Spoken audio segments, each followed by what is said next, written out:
This is our Connecticut History Day in Action series. We're both from Norwalk Public Schools. We'll kind of give a brief introduction. My name is Bryan Kirby. I am at Nathan Hale Middle School in Norwalk. Both of our middle schools are 6th through 8th grade. And then we both, I think, also mentor some high school students who exit our program and then still are connected to it. So. Hi everyone, I'm Janine Mouland, and I also teach Gifted and Talented at West Rocks Middle School. This is my second year doing National History or Connecticut History Day. So we redesigned our program about 5 years ago from academically talented to gifted and talented. And I'm kind of giving you a little theory because we were actually surprised at how many GT teachers there are in the room today. We didn't really know what we were going to get when we started, so we shifted gears in our mind about what we're going to say, because talking up to GT teachers is a lot different than talking to fully, core classroom teachers. So you're going to get both, so don't worry, the core teachers, but at least we have some of our friends in the room. So we've shifted our program from academically talented to gifted and talented. We now follow Renzulli's model of giftedness, which is the 3-ring conception focusing on above average ability, creativity, and task commitment. That task commitment part really works well here because, at least in both of our buildings, we start in November up and right until the deadline with specifically NHD. So I know we had the conversation earlier about, how much time do you allot, when do you teach it, and we'll go into that. But task commitment is a big thing for us in terms of our identification process. So when we transitioned over to gifted and talented, conversations with our assistant superintendent at the time, our coordinator, we wanted to have students be able to give their product somewhere to go with. Renzulli has type 3s, which we do at the end of the year, but kind of scaffolding those type 3s with competitions. And our elementary schools work on Connecticut Invention Convention, and our middle schools work with National History Day, Connecticut History Day. So the reason we chose really this project to work with, outside of the amazing people involved, because it makes our jobs easier when there's such amazing resources, is the rigor in the curriculum. We have yet to find another competition that matches the rigor associated with this project. Kids always want to do substitute projects, but we're like, we don't know how to scaffold those up in a way that matches what the other kids are doing. There's so much college readiness in this project, and I know, kind of preaching to the choir a lot, these skills that they're learning, the annotated bibliographies, the research skills, that's stuff that you do at intro, undergraduate level research, even graduate level research. The kids are always amazed when I'm like, okay, you just finished a college level project. And the 6th graders are like, what? So it is really amazing to see that on their faces when we kind of tell them that, hey, this is what you're working on. Increase access to GT programming. So we do this, all of our students, all 140 of mine, 160 of Janine's, have to do NHD, but they don't have to submit, I believe, kind of like yours. And we also push it out into the general ed curriculum. So through enrichment cluster kind of alternatives, through co-teaching, we try to get it out into the general ed curriculum so that there's more access to kind of us and our services. Increase motivation through competition. We all like to win. So when we kind of talk about building culture later around NHD, the winning kind of mentality, they're like, wait, I got, like last year, we had Rebecca come down to Nathan Hale. The kids got medals, they got these big boards and their shirts, and they're walking through the school with their medals and their boards and their shirts, and kids are like, oh, what's happening over there? So it kind of goes into like, there's that recognition, building the culture, which we'll talk about. And then the connection and context. So something we'll go over later too is the kids who go, well, I don't like history. I actually had a conversation with a parent the other day who was a little worried. 6th grader coming in was like, I don't like history, my daughter doesn't like history. And I'm like, okay. They're like, she's like, what do you mean? I'm like, okay, like, you don't have to do history. Everything has history. I know your daughter likes this. There's history about that. Your daughter likes this. History about that. So it really doesn't just have to be like these, American history textbooks, no offense, style topics. There's ballerinas, first ballerinas who can do things. There's theater, there's art, there's music. There's all these cool things that really kind of drive and put context to a lot of the things that the students are doing. So like I said, I'm also the technical director for our plays. So I always bring theater in because we're an arts integrated school. So looking at the history of different aspects of theater, things like that. So putting it all in context for the students in their lives. making connections to what they do really helps motivate as well. So those are the reasons why we chose this project with our redesign. And now, like I said, we're in year 5 of it. This is my 4th year doing it. And we're excited to keep doing it even more. So some of the things that we're going to cover are starting skill practice early, creating a culture of Connecticut History Day at your school. We are going to talk about getting organized and planning ahead, which is especially important considering this is a long-term project that kids have to do. We also teach middle school, and middle school students following a timeline is difficult for them. Collaborating with other stakeholders, using your resources wisely at your school and in the community, and then also some differentiation and scaffolding that we use for our project. To kind of make this a little bit more interactive, we have a couple different pieces. So if you have a device with you, if your neighbor has a device, whether it's a cell phone, a laptop, there is Wi-Fi in this room. That's how we are using this currently. That we're going to do a Mentimeter. So you just go to menti.com and then type in these numbers, 11041846, and there is a quick poll question for you about when do your students start working on Connecticut History Day. I've only put specifically August through December. If you start earlier, just pick August. If you start later, then you can come up here and give this talk because I don't know how you do it.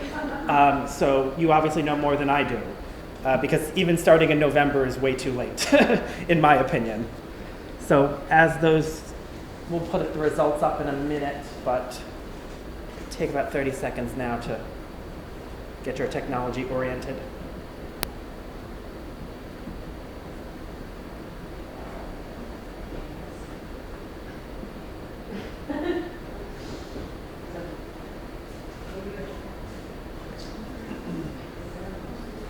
All right, so we got some people coming in. If you still need the code, it is up top.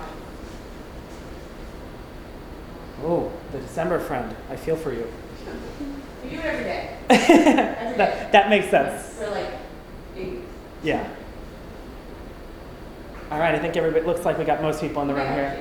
So majority of you start in October. That's coming up. That's tomorrow or so, 2 days from now. So good luck.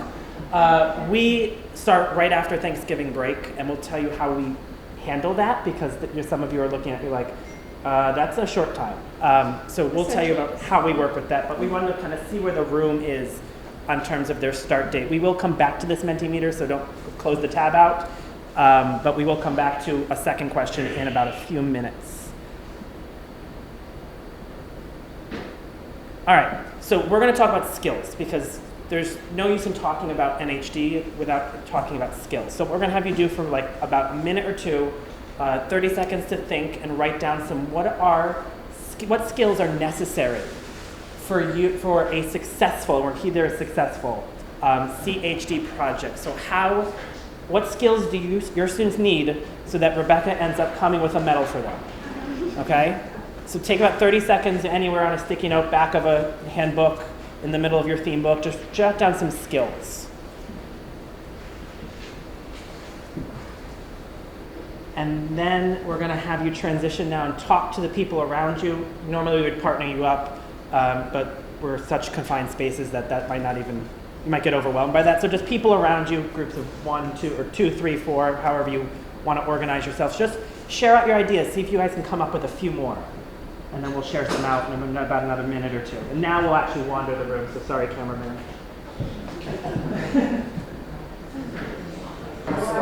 So, ladies and gentlemen, so Janine is going to kind of MC this while I type up all of our skills. And then, of course, when you get the PowerPoint later, you'll have all these skills that we're talking about. So we'll log for you. So Janine will kind of take some out. Anyone want to go first? What skills are needed for successful Connecticut History Day project? We said perseverance. Perseverance. I would agree. Yeah, I think there needs to be a lot of If you're working from October to maybe March, you need to be very perseverant in your project. Anyone else? Thank you. Time management. Kind of connected to that, I said like executive functioning just in general. Don't forget the easy ones. Research skills in general, like how to navigate a book, how to use the website, that Google is actually a source, you know? Yes. things And like like that. you said earlier, sometimes kids don't know how to do things like that, and we forget that. So we do need to take that extra step to teach them. Yes. Yeah, well, note taking is also a skill. Not being able to copy and paste. Or why that's not okay. Yes. It isn't that they can't do it, we know they don't want to do it. I had a kid last year, we put his website through the plagiarism checker because I could tell it was not his own words and it all came up red, and I said, oh, we're gonna have to go back, my lovely 6th grader, and I'm interested to see how 7th grade goes for him this year. I'm happy to hear that you do that because it's becoming more prevalent. That usually every year I get calls from judges about, especially websites that have plagiarism Yes. in them. Yes. I'm sorry, I was gonna say source documentation or just looks cited bibliographies. So making an annotated bibliography. I think last year I ran into the issue where I did it at the end, like with a week to go, and all the kids were like, Miss Mouland, what is this? And like I was making videos for them, and so definitely doing that earlier is much better. It saves you the pain. Yeah. I just, creativity, just not having to go by a checklist and saying, I am going within these parameters, like thinking, you know, right. I think that, developing an argument and supporting it in social studies history, that's not something that at least my students have, experience with. Normally it's very factual, it's just spit it out, so it's like, spin their heads a little bit. Any other skills? Organizational. On your end, and theirs. So, This one's kind of related to Google, and I had to ask a question, like how do you know what you're even looking for? And then the specifics go to be developing a research question. Yeah. Yes. yes, we came at this from the side of the student, but outside that box, we boxed it by saying organizational support within the building for this program and parental support. I would also say for the people working in groups, how to work in a group effectively. There were some tears from my students of failed group work. So, yeah. All right, perfect. And if you have any more, we can pop them on after too. Waiting for Google Docs. While you're reading, can I ask you a question about that? If you're a first-year teacher, would you recommend against doing groups, or do you think there's value in the learning that happens there? So like last year was my first year, and I had 80 kids competing and over like maybe 130 participating in some capacity, and I had groups, and I thought it was actually a little bit more effective because I could know like the one person in the group that I could rely on to like give them the information versus like having singular students trying to. It's also less communicate to all of projects. them. Yes, less projects to grade at the end. So. More front loading, less work in the end. Yeah.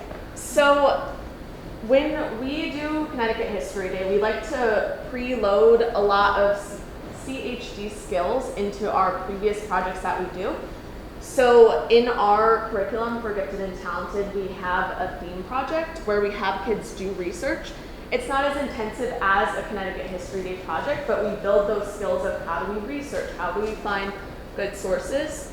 If you want to hit the next slide.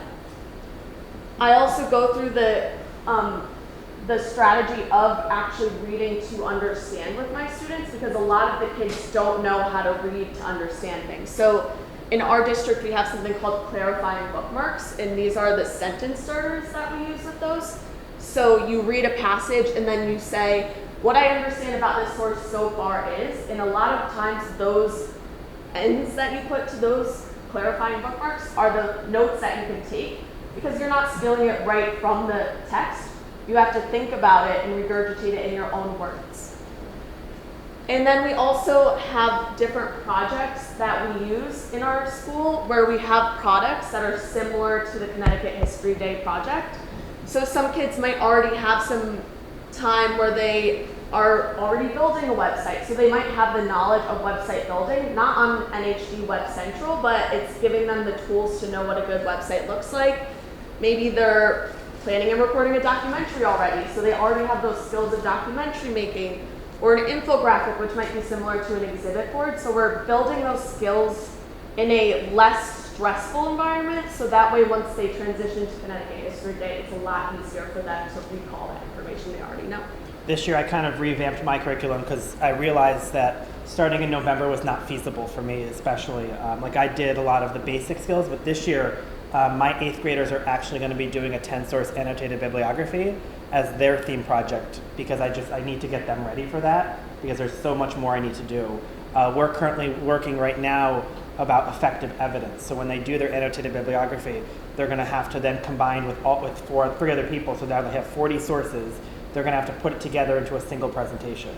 Just because I need to get that skill of taking evidence and putting it together that I know that once the project starts, I'm not going to have time to do. So I realized that was one of the weaknesses that my 7th graders had last year was like putting together their work, and that's why I created the project this year for them. So if anybody wants that project, I can share it after as well. I stole it from AP Seminar, so those of you at the high school level, that is an amazing, amazing course that I went to a training for. So that's another great resource. But creating a classroom culture, because this is something too that we realize, specifically that when I first started at my school, the kids dreaded History Day. And it was a struggle every step of the way. And this year, for the first year, second week of school, I had a kid sitting there, he's like, hey, what's the theme for CHD this year? And I was like, oh, it's August. Sure, let's talk. Because the kids usually when they hear it, they kind of were like, oh, it's a big project, it's hard. But they're so excited this year, they just want to start it. So it takes time to build this culture. That's kind of the first thing. So some of you with your first year of this, it's going to be a struggle. We're not going to lie. It's going to be hard. There's going to be long nights where you're looking at papers. But as you build this culture of excitement about the project, it took me 3 years to fully get there. But it's about kind of emphasizing that everything has history. It's changing the narrative away from that single history textbook, those lecture style classes that they're probably sitting in, changing that away, emphasizing skills. So talking about college readiness, talking about the reason why we do a lot of these skills and what they're going to do, especially in kind of the climate we're in, looking at kind of fake evidence and then kind of looking at the anti of that as a way to teach the skill. Talk about incentivizing the competition. Janine and I both had a different way of doing this, and we'll kind of explain ours.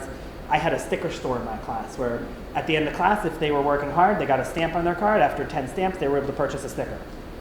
So kids were constantly being like, at the end of class, trying to buy their stickers for their laptops. And then do you want to explain your punch card? So I used a punch card almost similar to a ticket. I went around with my whole punch, said I would make a good conductor. Teaching doesn't work out for me. But it had all the elements that you needed for a successful project. So your annotated bibliography, your process paper. And once the group or the child came up to me, I would check it off. I would look it over, make sure it looked good. If it didn't, I would send them to fix the things they needed to. If it looked great, I would give them a punch. And once their punch card was filled and submitted their project, the kids got a brain break day, which they got to come to class and just do whatever they wanted, which is always a nice reward after completing CHD, because the mental toll it takes on some students is a lot, but they liked it, they enjoyed it a lot. And with brain breaks, always try building them in throughout too. On days where we're just fully doing research, I always end class 5 to 10 minutes early. I teach a 60-minute period, so I have the luxury for that. Maybe for a 38 or a 40-minute, it's more like 5 minutes. And we do Would You Rather from this book of like 3,000 Would You Rathers. And I argue that it really is argumentation because I make them explain why they're on which side. So they have to use logical reasoning to get there. So if I ever get evaluated and we're doing Would You Rather, I have the backup knowledge for that one. I also just bought a game at Barnes & Noble yesterday where it's about like who would win a battle, and you pull like 3 cards. So the first cards I pulled were like a kindergarten class that breathes fire on jetpacks versus a pirate who has a shark on a leash with something else, and you have to argue which one is more effective. So I'm like, it's argumentation. So have to scaffold that a little bit better so it's not just fun and games, but I think utilizing some games could be a lot of like good way to teach some of these skills prior to the competition mode. And then of course highlighting your success.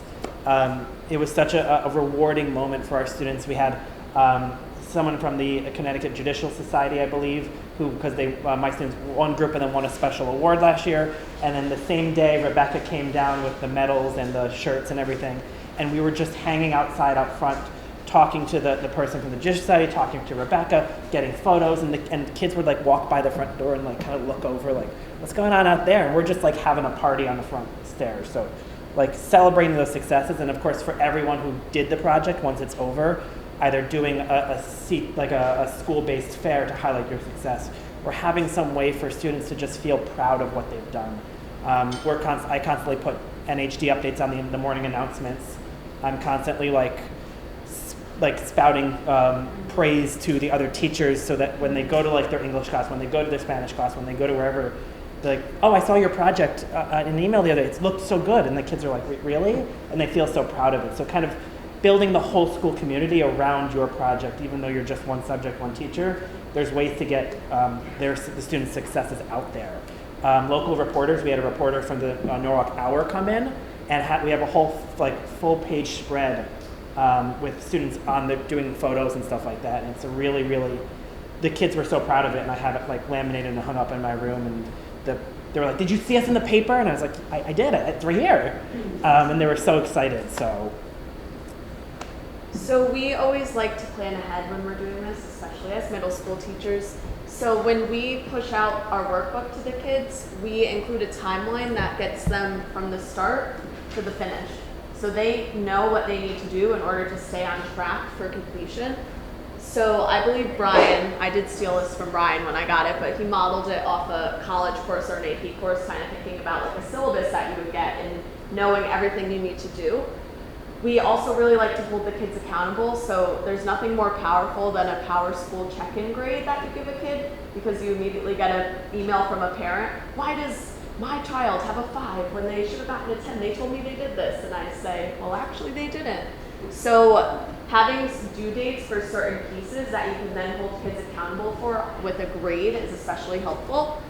And working on that, a lot of kids don't have time management at this point, so like I would tell them a lot, your goal for today is to finish one research slide. And so they would try to work towards that goal, and we would talk at the end. Did you accomplish your goal? Did you not accomplish your goal? What do you need to do better? And also, flexibility is key. I know a lot of times, sometimes we would have random days off. Sometimes class would get canceled for assemblies. So just reminding kids that this is our end date for the project. We need to be flexible, and they might need to do some work at home. It's always important. I also look at this with super flexibility. I had it posted around the room. It was emailed to everyone. It's in every workbook. And I would have kids go and be like, okay, I finished that, so now I'm moving on to this. And it was like, especially with GT students, a lot of them are going ahead. So I don't need to tell them what's next. It's in their workbook, and it's right there on the syllabus. So they know if they finish this source, then they move on to the next one, and they just go right back to the workbook, and kind of, it gives me time to like conference with them too, work with some of the students who are struggling. So it kind of, they never need to be like, okay, well, you're done for the day, just next lesson we'll do this. It's like, nope, you know what's next. Yeah. So I just popped in my mind, but I figured maybe some of you guys have the answer as well. Do students who are gifted and talented, do they come back from home with different things and, hey, worked on this on my own? Or do you tell them not to do that? Some do, some don't really do a lot of work outside of school, so it's a mixed bag. Yeah. Yeah, there's some people that get I have a kid that did like Lego stop motion. Okay. So like he was doing a lot of work at home and then would come in with his stuff done because he knew he couldn't do it at school. Right. So it really just depends on the child. Yeah, we're allotting this much time in class to get these things done is really good. I'm not building in homework time for this. I don't either. Okay. We use every class, so it's about 100 minutes a week of instruction. At least for me, I think it's about 120 for you. I'd say 100. 100. Yeah. So 100 minutes a week for every week from November to March. Minus, of course, like before holiday breaks, we'll take a full day off, or here and there I'll take a full day off. That's what I think. It's not a lot of scheduling, so there are 150 hours worth of minutes each class. Yeah, so it's every other day. It's every other day. So like Thursday or Friday, we do history. Yeah. So yeah, we do 100 minutes a week about of History Day. So that helps for those of you with different schedules. So I could say like we do it every class, but that doesn't, not comparable. So it's about 100 minutes a week. Yeah. Bryan, you were referencing the workbook Yep. that this stuff is in, is this something that you came up with, or are you using the Connecticut History Day one? We'll get to that next slide. Okay. I know it was hard to kind of put it in order because it's like we talk about the workbook, but we wanted to talk about the timeline first. The other thing I was going to say with the timeline, I don't remember. Okay. What did I want to talk about? I have no idea. Oh, I know. The timing. Because we talk about this annotated bibliography at the last 10 seconds thing a lot today.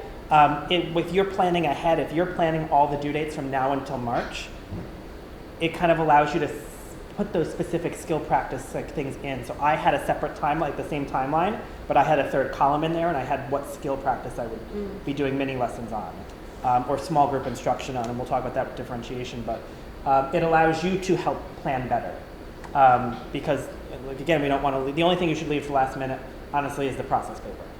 That's like the 2 days before the project's due. Let's knock it out together. And you kind of go over it and do it. My kids finished it in a day. We took another day to peer review, and we're done. I don't know if that's kosher for me to say, but. Oh no, that's helpful.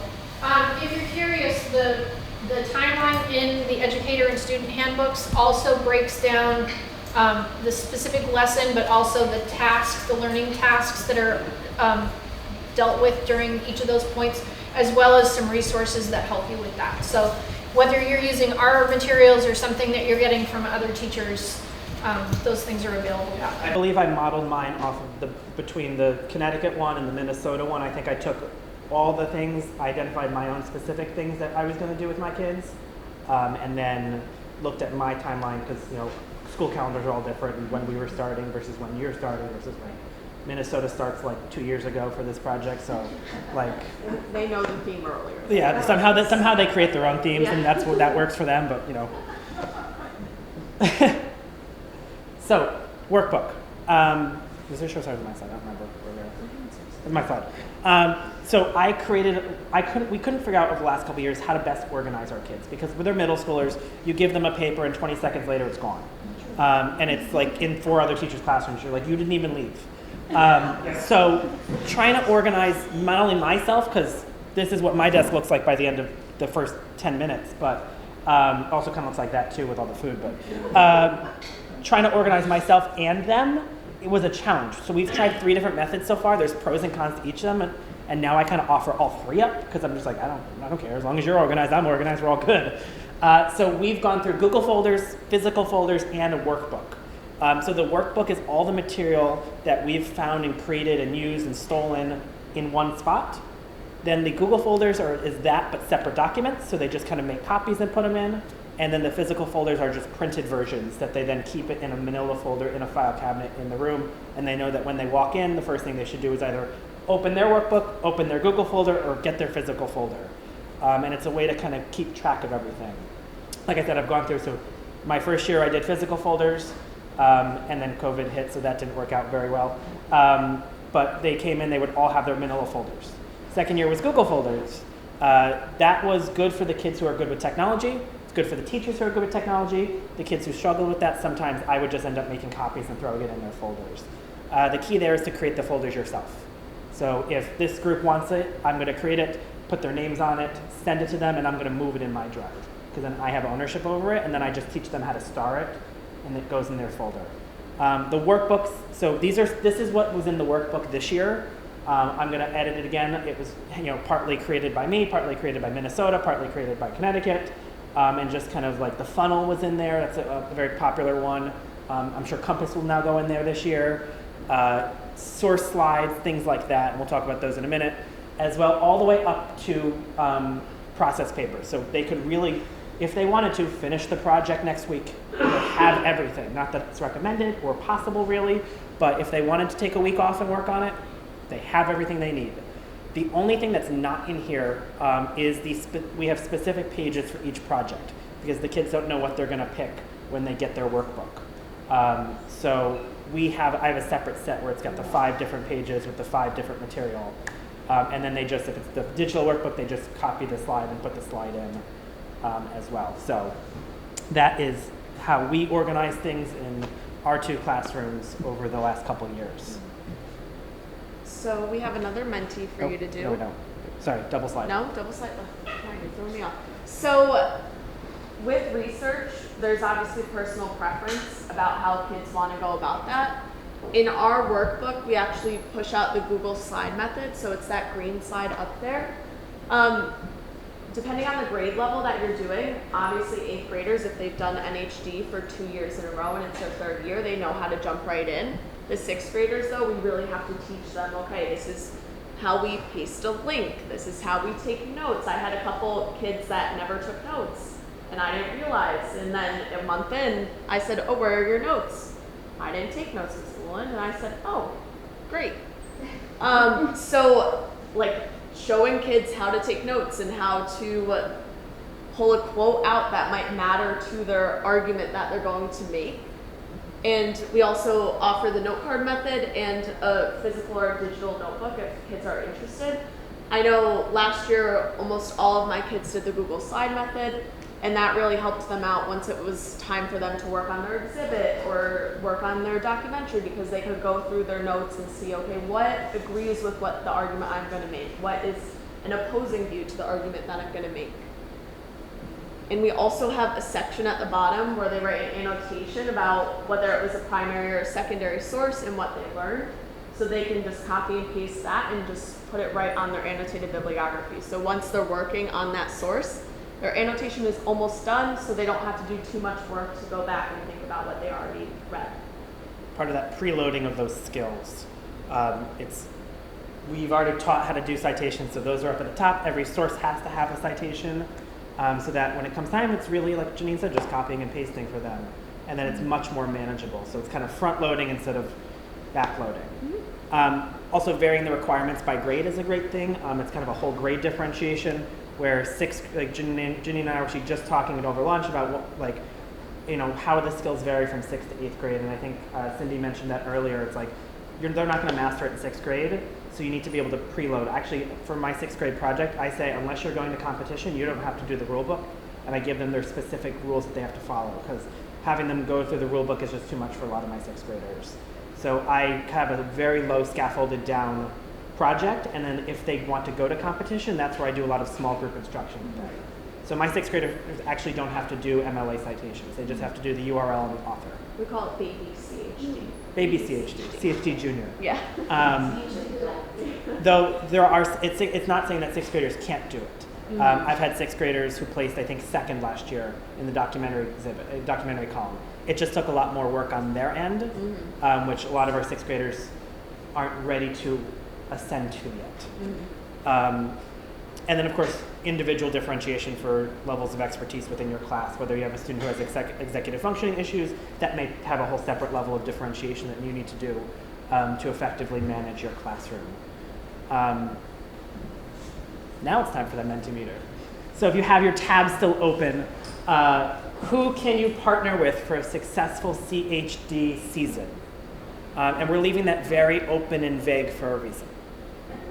Okay, so who can you partner with for a successful season? Cindy wants you to write her name first. If you ended up exiting out of the tab, you should be able to join back in with the link and the numbers as well. Let me shift the slide over because I know it's going to not let you go until... There it is. So the code again is on the top if you need it, if you haven't gotten there. 11041846. And those of you watching later, sorry, but you can't participate. You may be able to still, actually, I don't know. No, it expires in 2 days, so unless you're watching it tomorrow.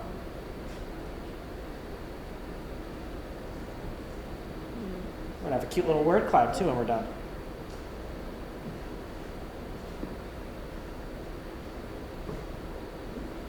Anyone, I like that.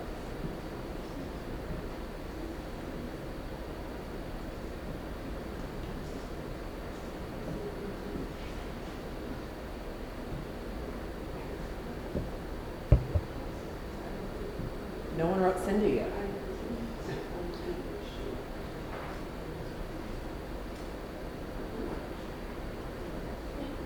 Take about another 10 seconds to add in yours.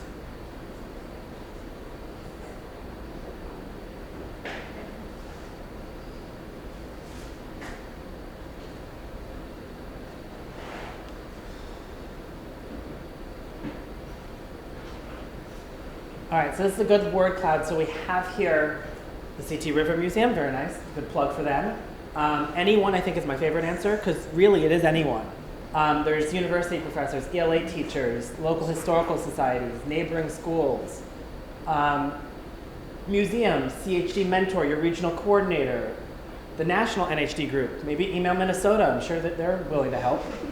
I like how we just keep bashing Minnesota. We love Minnesota. It's funny. I don't know how I am with being recorded. I feel like I say things off the cuff. You have to censor me out. Okay. So collaborating with stakeholders is essential because if you're the only teacher at your school or if you're one of two, it's a task to take on yourself. So you should definitely try to find people that can help you out. So history teachers, they could be your go-tos for people with knowledge of the actual history topic. Can they talk to the student about whether their theme connects to their topic? It could be that person for you. ELA teachers, maybe you need someone to help kids write a better thesis statement. Maybe you need people to help you out with writing your historical paper. Or just writing sentences. Science teachers, maybe they can help you think about a topic. Art teachers, that's especially helpful. I know when it's exhibit time, I always have kids going into the art teacher. Hey, can we have this kind of supplies if I don't have it in my classroom already? Library media specialists in digital learning, I always find those people the most helpful for research. So they know the different websites that you could go to and what the schools, like partnerships with certain websites. So we have a partnership with the library at our school so that kids can check out books online. So those people can help you out. Teaching the kids how to use those databases is also especially helpful. Local historical societies and historians. I know we have the Norwalk Historical Society in our town. So if a kid ever has a local history topic, those would always be our people that we reach out to first. Parents and caregivers, you would be surprised what your parents could do. And colleges and universities, we both attended UConn, and I know occasionally, depending on a kid's topic, I would go into the UConn library that I still have access to and look through it and use that database to help them find sources as well. And then other classes or schools, so I might reach out to Bryan if I know Bryan's an expert in some theme or topic. Like if my kids were to do a performance, I would probably say, hey Bryan, I know you have a lot of knowledge with musical theater. Come on over to West Rocks and help me out. So just knowing who you can use to your advantage is going to help you in the long run. We're actually just talking about a partnership too, about maybe both of us coming together for a fair, like an NHD fair towards the end, because as we heard, it's now an in-person contest, which I'm very nervous about because I've yet to experience one. So we're going to need practice, so we might as well get together. And now they're strangers. There are students they don't know. There are teachers they don't know going to be, kind of grading them. So kind of with that skills, there's 20 of us in the room right now. Try to get someone's contact information you don't know before you leave, because now your classes can partner. You can log on to Google Meet and do some presentations. You can log on to Google Meets and do different kind of feedback cycles, gallery walks, research questions. We can put them on a Jamboard, send them to you. You can send me your Jamboard, and now our kids are looking at ones that aren't even in our school, their research questions. Because I may teach them differently than you might, so now you have differing perspectives within that specific skill. Same thing with thesis statements. Pop those on a Jamboard, you do some sticky note feedback, and do it with different grades, different levels. It could be a really, really collaborative experience. And then implementing the final product. So organizing, so we have the flexibility that we create our own schedules. I know that's not the case in certain classrooms, but you can group them by their final project towards the end, which is a really helpful way. You can also just do small group instruction. Doing some okay, today is the documentary day. I'm working with just documentary people today. The rest of you, timeline, workbook, ask a friend. Parallel teaching if you have a co-teacher, so some of you work together as an English with a history teacher, GT specialist with a core teacher. You can do some parallel teaching. I'm working with documentaries today. Janine's going to work with the websites today. The other guys, timeline, workbook. It's my favorite, timeline, workbook. When does it do? Timeline, workbook. Point them to resources which can help them. So in the specific pages for the project types, there are always, we front load resources and videos, workbooks, handbooks, stuff like that, so that they have access to those specific skills. That, you know, if they want to start their website and we're doing documentary and, you know, exhibit today, they have at least the skills that they can start doing some research on their own. I know for the website, which we've continued to bash as well, again, probably shouldn't say on camera, there's a handbook, and I literally had printed it out and I would give it to students and be like, you figure it out. I knew how to do it, but I wanted them to read through the handbook to find it. And they were then, by the end of the class, they were doing things that I was like, oh yeah, I know how to do that. NHP's also taken that workbook, that tutorial, and they've broken things down into much smaller skill-based chunks with specific targeted videos, targeted materials. So instead of it just being the one huge manual that I have to wade through, now there's more specific. They only need help with one specific thing. There's now a video library that they can go to and just find that one. Which is super helpful. Yeah, I found the videos really helpful for the kids because they could just follow along click by click. Mm-hmm. And then when you scaffold your independent work time, so the hardest thing is when you have a full 60-minute class and it's just research, because that's where you are in the project. Individual and group conferences are a must. We do those constantly. And that's where kind of the individual versus group. If you have everybody doing individual, you have now 100-something individual conferences you have to get through. If you have groups, you only have maybe 5 in a class, because there's groups of 2 or 3 or 4.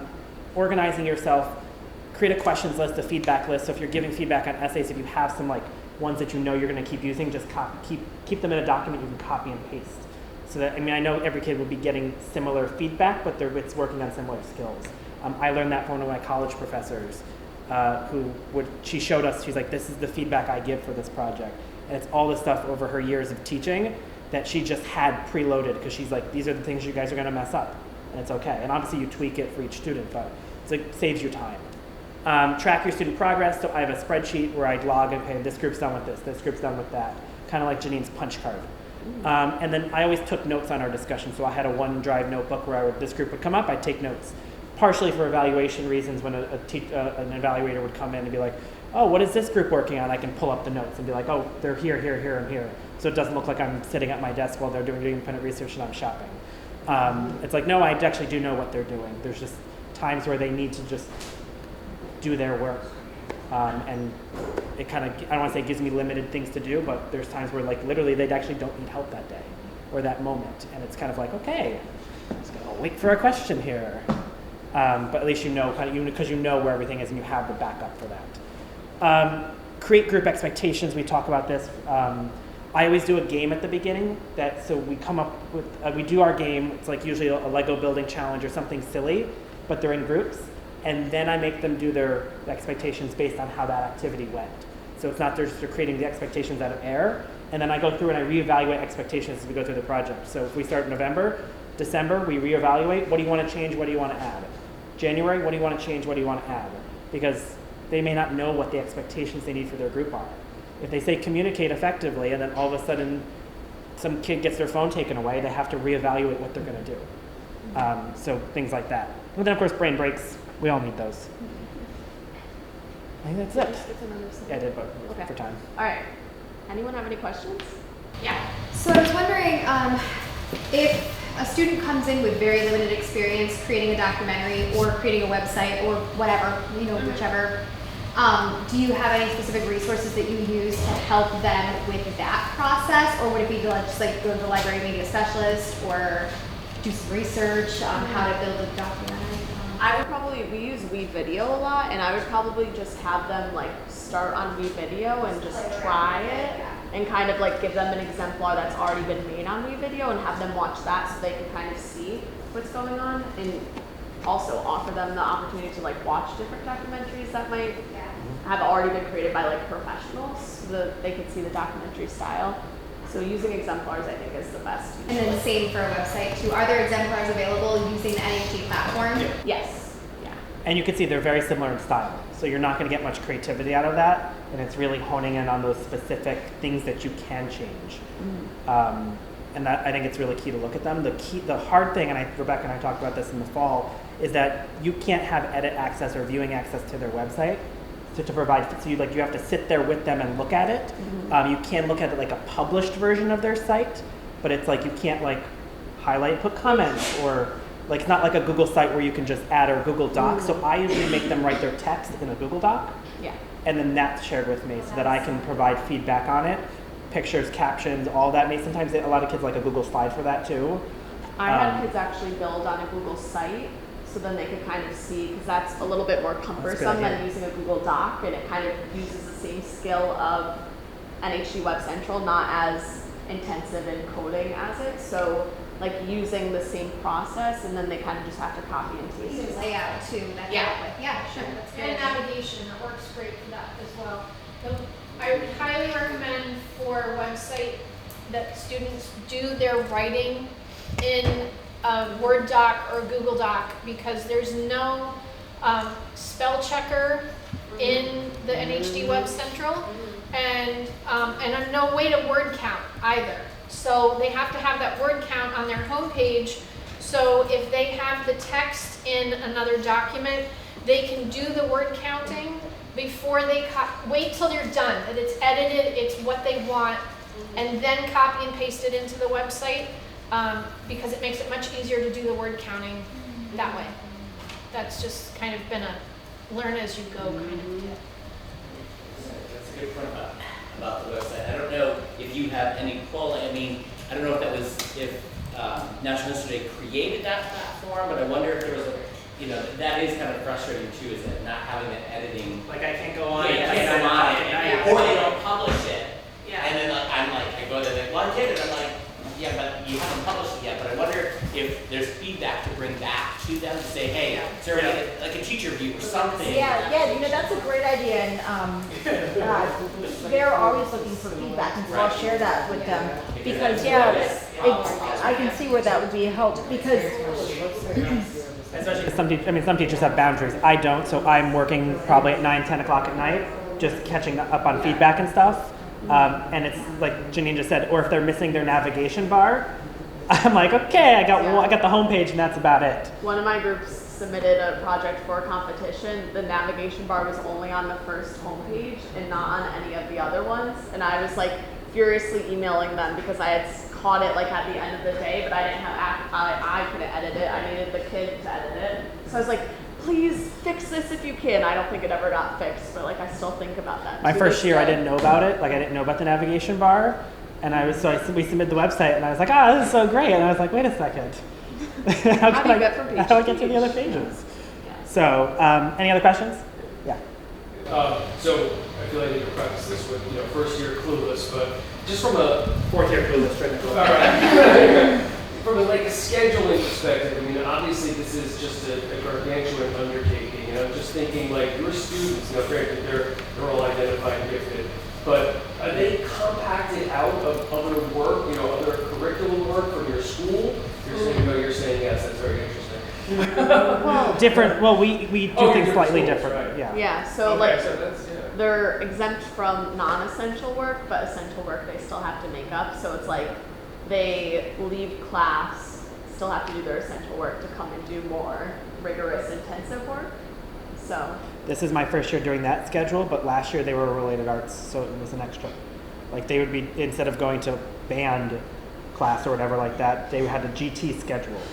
So they were doing their full course load, all of the non-essential work and the essential work, and History Day. So I'm now on Janine's schedule because as an arts integrated school, it's kind of hard to be like, well, now you can't take chorus. So we had to fix that for the right reasons. So you mentioned that you guys do a lot more with the group work in your school. How do you manage group conflict? Is I guess my big question. I hide under my desk. I do group projects in my own classroom, and half the time they blow up and do humongous fights. I had for a longer term thing. I'm more so curious how you manage. I had kids. They didn't end up competing. They chose the Salem witch trials. They were fighting, like pointing fingers, yelling. The principal walks in, and I'm trying to say like, okay, everyone, take a deep breath. So I think it is a lot of like anticipating which kids are going to struggle with group work, because I think for us with the population we serve, we do have some perfectionists. So recognizing that, in a group project, we all have to work together. I do agree though, setting those expectations, so making norms for the group and revisiting them is essential. I'm going to steal that from Bryan this year and do that. And Just- redoing them over and over again. Yeah. I did a really fun activity. I found it on Google. I can share it. It's a page that's just got 100 numbers that are in random order, and I make them circle them. So if we're in a group of 4 here, the first person circles 1, the second 2, 3, 4. It's like a math game. But they get so into it, and I take pictures of them, and I put them on a Google slide while they're working. And then I put the Google slide up, and then I take a picture of them with the Google slide up, and then I turn down, I put that picture up. And then they finish, and we start talking, and I always stand on the other side of the room. So if the projector's here, I'm over where Rebecca is. And every once in a while, a kid will turn around and be like, "When did you take my photo?" And I'm like, "While you were working." They're like, "What?" And I go through the slides with all their photos on it. And I'm like, "That's what I want group work to look like. You had no idea. You were circling random numbers, circling numbers for no reason. Now you're doing a project that has the opportunity to get you money, and you're fighting. You circled numbers for no reason. You could win money." And it kind of clicks with them at first. They're like, "Oh, okay." And then I go over like, what does it look like? What do you see here? And that's kind of how we start our expectations. And then anytime they fight, I'm like circling numbers, and they kind of, I'm like, money.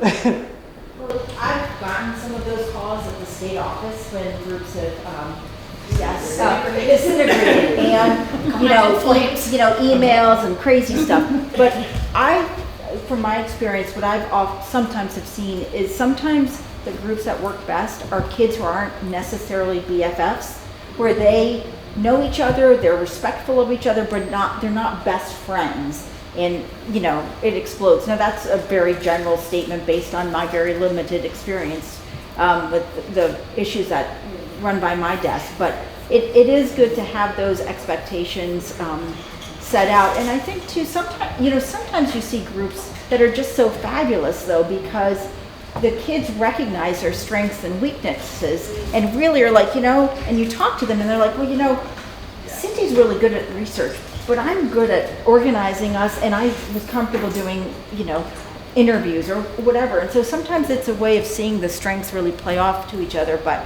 yeah, I think sometimes the best friends scenario, it does not work. It's often, and ones that are like maybe friendly acquaintances, maybe. Those are the ones that ask to do a group project are the best friends, because they can't be separated. Yeah.